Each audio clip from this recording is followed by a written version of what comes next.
Yes, she is. So yeah, aside from that, you want to hear my funniest memory of school in Estes? Yes, I do. I think this might have been before you came or maybe before you met us, but in fifth grade, we went camping at High Peaks Camp. You ever heard of that place? Mm-hmm. We went camping at High Peaks Camp where we got to do fun activities like working together with projects and making teepees and also climbing a rope. And there was a dance party hosted. Uh-huh. And during the dance party, we were dancing and to the music and listening to the great music songs they had there. But it got interrupted by a very inappropriate rap song. and Uh-oh. I was and I was raised by my parents to be polite, so I never heard the strong words that were used in the song, and so I was going around the room asking people, "What does beep mean? What does beep Oh. mean?" and they and the teachers went to investigate it because that music was not planned, to be played. Yeah. And I Yeah. don't know, I don't remember for sure if they figured out what it was, but they changed it rather fast. I bet so. Sometimes those songs like pop into some of those things. I'm like, oh, no, no, no, no. So, yeah, You not a good thing. especially can't use those raps around children. No, not at all. Not at all. But it was pretty funny, just good memories. So what's your favorite thing you did as the principal? Oh, gosh. What was my favorite thing? Well, I don't know if it's my favorite thing, but it was one of my most like one of my stories I like to tell when people are asking me things about working up there. And when I first got hired on there, we were walking at the football field and they were talking to me and they were saying, well, you have to go and pick up all the elk poop before the game. And I go, I don't believe that. And they're like, oh, yeah, that's one of the things you have to do. And I go, Oh, my favorite. really? I'm thinking, I think they're pulling my leg here. And sure enough, they were. But then they did say, now, if the elk come on the football field during the game, though, you have to go shoo them off. And I'm going, all right. Now, I grew up in the country and I had a horse and we'd go get the cattle together and do that. And I would help my grandpa with like he would pin the cows to give them their shots and I do the fly powder on them. So I'm like, I'm not afraid to be around animals, but I'm going, I have heard during rutting season, this is not safe to be around elk like that. So sure enough, during one of the home football games, here comes a bull elk up on the field and I'm going, am I really going to have to go and shoot that thing off? So here, Mr. London, I go, and he grabs a pylon and like throws it at him. And I'm going, I can run faster than him. So I'm okay if anything happens. But that was hilarious to me because I'm just going, what in the world? So that was one of my funny memories that I have. And then, gosh, I think like with the kid, I mean, there were so many fun things with the kids that you just, just being around them and getting to play with them and getting to know who they are and doing that. Those are just great memories that I have. And the different special events, the games, getting to watch the games. We didn't have swimming with where I grew up. I mean, we had swimming, but not swimming. Like our Estes had a great swim program. And so getting to go and watch the swim meets, I thought that was always fun. The girls playing soccer in the spring when it was snow on the ground. And I'm like, this is crazy. But just a lot of the things just around that the kids did. I loved just being around everybody. Good way to look at it. I was actually on the swim team in 2010 before I left the school for Mhm. briefly. But it Yeah. was I actually won 3 rounds during the season and I was involved in the championship year. Good job. It was a Yes. lot of fun. It was good memories of Estes so far. Yes. What struggles did you overcome to get to where you are? Oh, well, I think it's just one of those things where I had the mindset of this is what I want to do. And so I just went for it. I mean, like, here I am, a girl from Robinson, Texas, thinking, you know what? I want to live in Colorado. So I'm going to do it.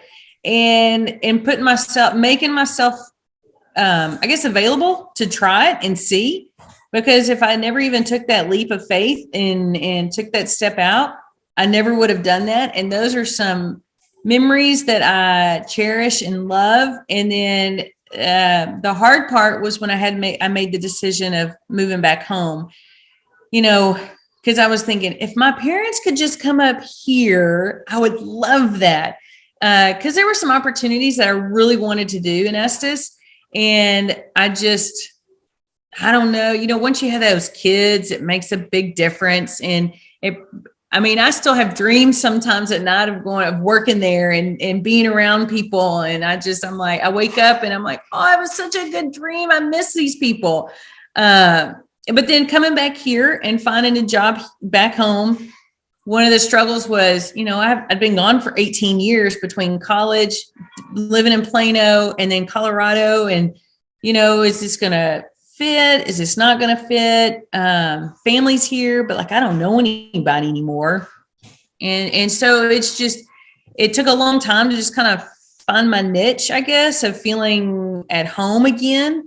And then I end up, one of the things is one day I'd like to be superintendent or an assistant superintendent. So a couple of years ago, I worked on getting my certification. And so I went back to I took classes and did that at night and on the weekends with my kids. And, a lot of people are like, oh, you've got kids. It's hard to do those things now. And I think it's one of those things you got to set your mind. And if that's what you want, you go for it. And you got to make yourself a priority sometimes. And like my kids are everything and I do everything for them. And I've kind of slowed down my career a little bit where I'm still a principal, but I'm at a level where I have to kind of wait. And then when they get older, then I can kind of push forward to where I want to go to.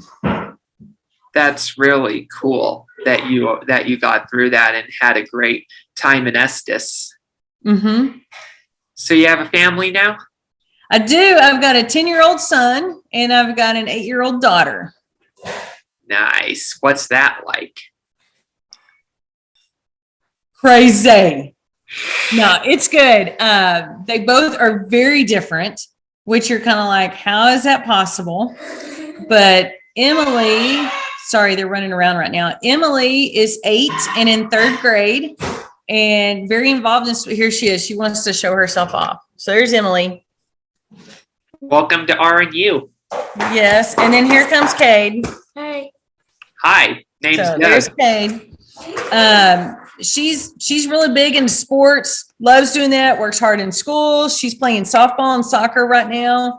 But made all A's this 9 weeks in school and very social, loves just everything. And then Cade is kind of the complete opposite. He is not really he's playing soccer right now, but it's not his thing yet.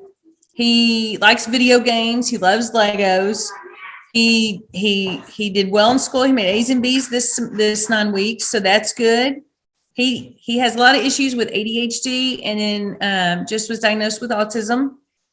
And so, yep. And so we're trying to navigate those, but I've got a great village that helps. I've got, he sees a lady with therapy every other month, twice a month. So every other Monday, and he loves Miss Christie.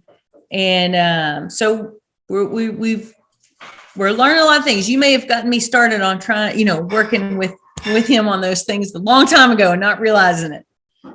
Yeah. Describe to everybody about the time that I drank your Dr. Peppers. Oh gosh. It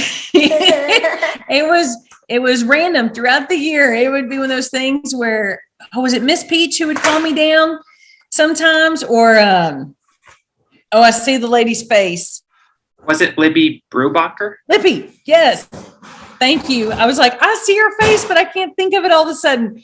And she'd calm me down, and usually I had one with me because I was like, or you'd come through my office and just grab it off my desk, and off you'd go too. And I'd just go, whether I was in there or not. Miss Hightower would say, so Doug came and got your Dr. Pepper again today, or whatever. So I'm like, okay, here we go.